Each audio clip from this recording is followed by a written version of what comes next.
خریدار محترم از تهران یه تیرکمون سنگی فوق‌العاده زیبا و حرفه‌ای از لحاظ کیفیت ساخت فوق‌العاده با کیفیت و متریال استفاده شده توی این کار دسته آلومینیوم و دو شاخ تمام استیل فوق‌العاده با کیفیت. سیستم مهار کشش چکانشیه به این صورت که شما به راحتی کش رو می‌ذارید داخل، میچکونید به راحتی کش قفل میشه. جهت تعویضش هم به راحتی اینو فشار میدید و میتونید کش رو تعویض بکنید.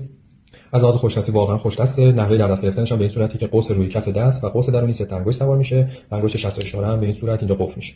فوق العاده با دقت، با کیفیت و از لحاظ ارگونومی کاملا بر اساس ارگونومی دست طراحی شده و تیرانداز رو به هیچ عنوان خسته نمیکنه. روی این کار هم یک کش 1.2 میلیمتری و تعداد ساچمه هم ترجمه میشه. ایشون علاوه بر این پک 2 بسته ساچمه 8 میلیمتری و دو تا کش طول تخصصی هم سفارش دادم. کشای طول تخصصی به این صورتی که پاچی حالت کنیک داره که وقتی ساچمه میفته داخلش از جابجایی ساچمه جلوگیری میکنه و دقت تیرانداز رو میبره بالاتر.